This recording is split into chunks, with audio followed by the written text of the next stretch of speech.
नमस्कार दोस्तों, PW only इस पर एक बार फिर से आपका बहुत बहुत स्वागत है। इस वीडियो में हम बात करने वाले हैं पोस्ट ऑफिस एक्ट ऑफ 2023 की, जो कि 18 जून को अभी लागू हुआ है, एनफोर्समेंट में आ गया है। तो इसमें कौन कौन से इंपॉर्टेंट प्रोविजंस है जो कि हमें ध्यान रखना है और साथ ही साथ जिनको लेकर के गवर्नमेंट को क्रिटिसिज्म का सामना भी करना पड़ रहा है। पहली चीज तो हमें यह पता होनी चाहिए कि इस कानून को लाने की वजह क्या थी, क्यों ये कानून लाया गया।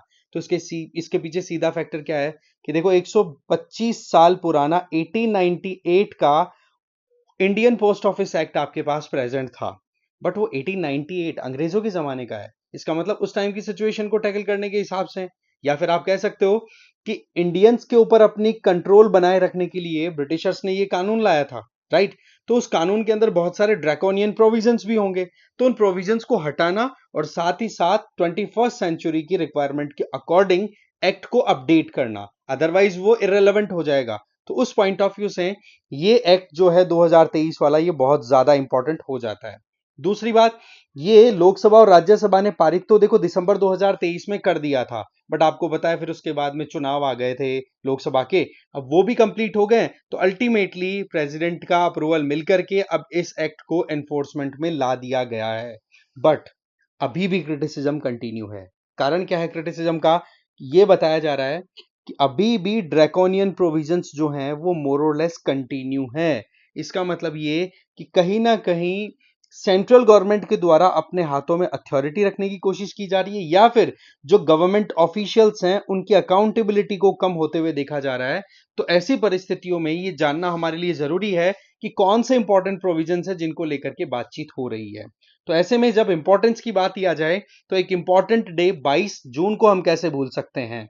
आपके लिए बहुत ही इंपॉर्टेंट डे है, जहां पर पीडब्ल्यू ओनली आईएएस प्रतिज्ञा दिवस के दिन आप सबके लिए यूपीएससी का बिगेस्ट फेस्टिवल सेलिब्रेट कर रहा है, जहां पर आप अपने जो भी क्वेश्चंस हैं उनको भी हाईलाइट कर सकते हैं। साथ ही साथ आपके जो भी कंसर्न्स है वो एड्रेस किए जाएंगे, और उसके साथ में सरप्राइजेस हैं, बहुत सारे ऑफर्स हैं, और जो आपकी सीनियर फैकल्टीज है जिनके साथ आप 1-to-1 एक कॉन्वर्सेशन स्टैब्लिश करना चाहते हैं वो भी हैं। तो कुल मिलाकर के ऑफलाइन के लिए तो देखो पटना में आपको बापू सभागार पहुंचना होगा, और ऑनलाइन के लिए ओनली आईएएस यूपीएससी वाला जो चैनल है वहां पर आप एक्सेस कर सकते हैं, लाइव स्ट्रीमिंग रहेगा। तो ऐसे में बिल्कुल भी मिस ना करें इस प्रतिज्ञा दिवस को, जहां पर बहुत सारी प्रतिज्ञाएं ली जाएंगी आपके करियर को सक्सेसफुल बनाने के लिए। ठीक है, अब देखो मुद्दा देखते हैं।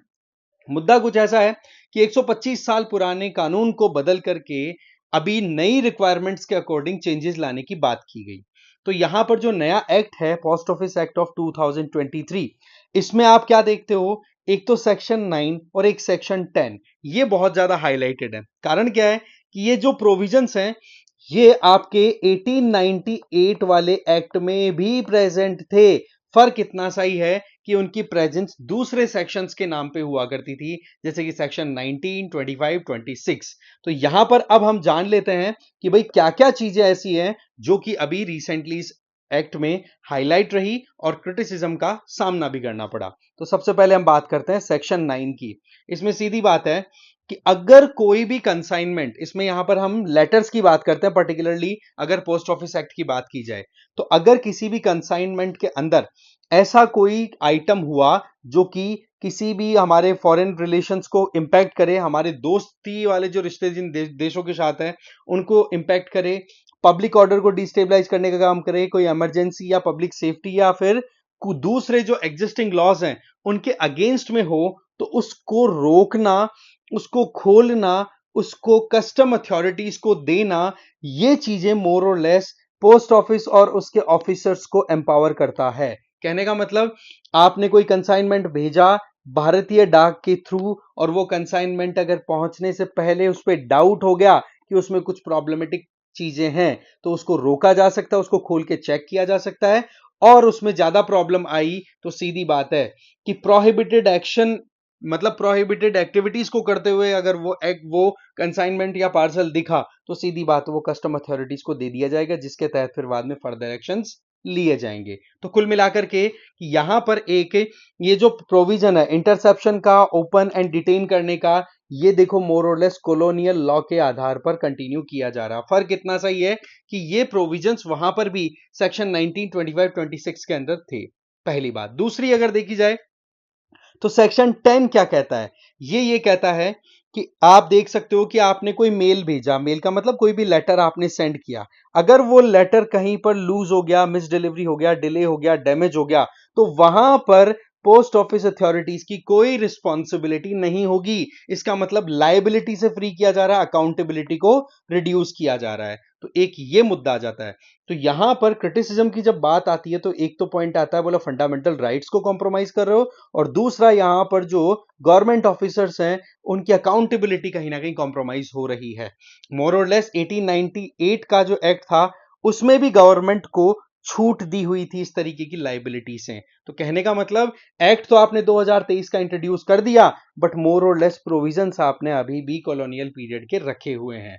ये एक इंटरेस्टिंग पॉइंट हाईलाइट हुआ है। दूसरी अगर बात करें तो पुराने वाला जो कानून था वो सीधी बात है सिंपल मेल डिलीवरी से रिलेटेड था कि हाँ जी आपको लेटर सेंड करना है। बट आज देखो कि पोस्ट ऑफिस जो है या फिर इंडियन पोस्ट है वो कितने फंक्शंस परफॉर्म कर रहा है। वो क्या केवल लेटर ही भेज रहा है? नो, आज के टाइम पे कुरियर भी जाते हैं और बहुत सारे काम प्राइवेट सेक्टर भी कर रहा है।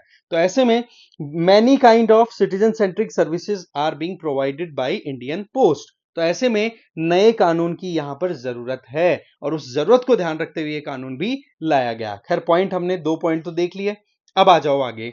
अब देखो जो सेक्शन 1925-26 आपका 1898 का जो इंडियन पोस्ट ऑफिस एक्ट है उसमें मोर और लेस यही प्रोविजन है कि अगर उसमें क्या प्रोविजन थे उस टाइम आपको पता रेवोल्यूशनरी एक्टिविटीज बहुत ज्यादा हाइप पे थी। तो ब्रिटिशर्स का ये सोचना था कि कैसे भी करके इंडियंस को उनकी एक्टिविटीज में रोका जाए। तो ऐसे में एक्सप्लोसिव, कोई डेंजरस, कोई भी नॉक्सियस या फिर कोई शार्प इंस्ट्रूमेंट अगर किसी ने पोस्ट के द्वारा सेंड किया है तो उसके ऊपर प्रॉपर एक्शन लेना। अगेन ब्रिटिशर्स इंडियंस को दबाने की कोशिश कर रहे थे, तो इस वजह से उन्होंने ये कानून लाया था। बट अभी के टाइम पे तो आप 21st सेंचुरी में हो भाई, ये प्रोविजन कहीं ना कहीं क्रिटिसिज्म का शिकार हो जाते हैं। फिर आ जाते हैं कुछ और प्रोविजंस के। तो यहां पर बड़ी इंटरेस्टिंग बात एक और आती है कि इस एक्ट के अंदर जो भी पेनल्टीज हैं, मोटी बात यह है कि 1898 का जो एक्ट था उसमें यह प्रोविजन था कि कहीं पर भी मान लो कोई कंसाइनमेंट सेंड किया जा रहा है और वहां पर जो भी पोस्ट ऑफिस के ऑफिशियल्स हैं उनके द्वारा कोई मिसकंडक्ट हो रहा है, कोई फ्रॉड किया जा रहा है या कोई चोरी का केस बन गया, तो इस मामले में कहीं ना कहीं वो एक पेनल्टी के प्रोविजन थे, वहां पर सजा का प्रावधान था कोई भी ऑफेंस के लिए। बट इस मुद्दे को, इस पॉइंट को बिल्कुल डिलीट कर दिया गया है। कहने का मतलब accountability of the post officials ये मोर और लेस बिल्कुल खत्म है, जो कि अपने आप में प्रॉब्लम क्रिएट करेगी कि नहीं।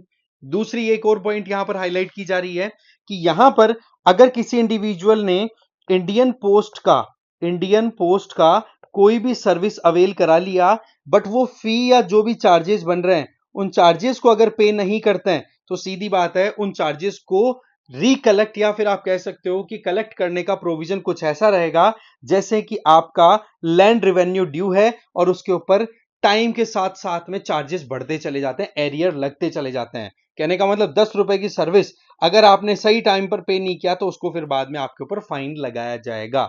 तो ये प्रोविजंस को लेकर के कहा जा रहा है कि बोले ये कहीं ना कहीं अपने आप में क्रिटिकल अप्रोच वाले हैं। बट पॉइंट इज कि देखो सीधी बात है, सर्विस अगर दी जा रही है ना तो वहां पर सिटीजन्स को भी अकाउंटेबल होना पड़ेगा, उनको भी अपनी तरफ से जो भी पेमेंट, जो भी चार्जेस लग रहे हैं वो पे करने होंगे।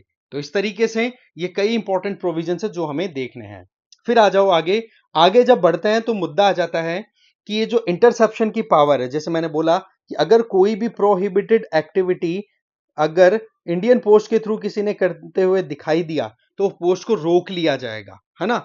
पर किस कंडीशन में रोका जाएगा, उसमें एक प्रोविजन है क्या कि आपने कोई भी इमरजेंसी पीरियड के टाइम पे कोई कंसाइनमेंट भेजा।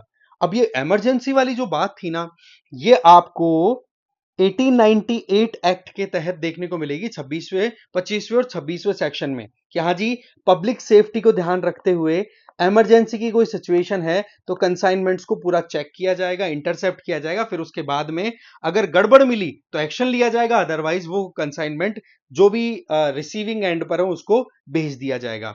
बट आप क्या देखते हो यहां पर कि 1968 में लॉ कमीशन ने इस मुद्दे को एकदम क्लियरली अपनी तरफ से क्लियर कर दिया। वो क्या कहा कि देखो इमरजेंसी जो वर्ड है ये बहुत ही ज्यादा एम्बिग्यूअस वर्ड है। किस तरीके से, कौन सी इमरजेंसी, आप नेशनल इमरजेंसी आर्टिकल 352 की बात कर रहे हो या कोई दूसरी इमरजेंसी की बात कर रहे हो। इसका मतलब यह हुआ कि यहां पर डिस्क्रिशन का स्कोप निकल जाता है।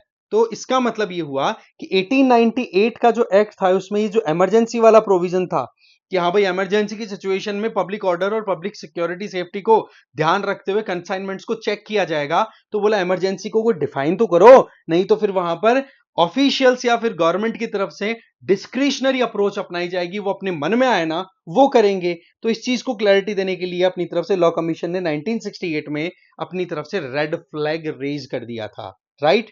इसके अलावा पहले जो एक्ट है 1898 वाला, उसमें सेंट्रल गवर्नमेंट को एक्सक्लूसिव एक अप्रोच दी हुई थी। एक्सक्लूसिव कैसे कि भाई कोई भी लेटर अगर जाना है, कोई भी अगर कुरियर जाना है, तो सीधी बात है वहां पर मोर और लेस एक्सक्लूसिव पावर रहेगी सेंट्रल गवर्नमेंट के हाथ में। बट ये प्रोविजन अभी हटा दिया गया, क्यों?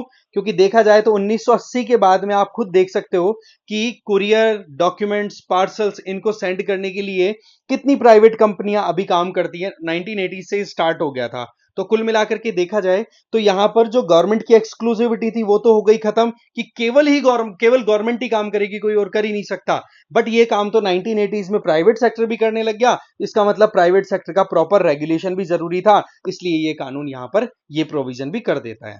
क्रिटिसिज्म की बात करें, ये मैंने आपको तीनों पॉइंट बातों ही बातों में पहले हाईलाइट कर दिए। नंबर 1 कि भाई कॉलोनियल प्रोविजंस को कंटिन्यू कर रहे हो 21st सेंचुरी में। दूसरा, फंडामेंटल राइट्स जो है इंडियंस के वो कॉम्प्रोमाइज हो रहे हैं। और तीसरा, इंडियन पोस्ट में जो काम कर रहे लोग हैं उनकी अकाउंटेबिलिटी जो है वो मोर और लेस खत्म हो रही है। तो ये चीजें कहीं ना कहीं सेफ्टी, सिक्योरिटी, फंडामेंटल राइट्स को कॉम्प्रोमाइज कर सकती हैं। तो ये क्रिटिसिज्म के पॉइंट्स भी हमने देख लिए। अब देखो, मुद्दा जब कानून बनाने को और कानून इंप्लीमेंट करने को लेकर ही है, तो अब आप बता दो कि ऑर्डिनरी लॉ इन चारों में से कौन सा है। ये यूपीएससी का पीवाईक्यू है, स्ट्रेट एकदम सिंपल क्वेश्चन है। बट इसमें अगर क्लिक समझ गए तब तो दे दोगे आंसर, अदरवाइज मिस होने के चांसेस रहते हैं। ठीक है, तो इस वीडियो में इतना ही। Thank you very much.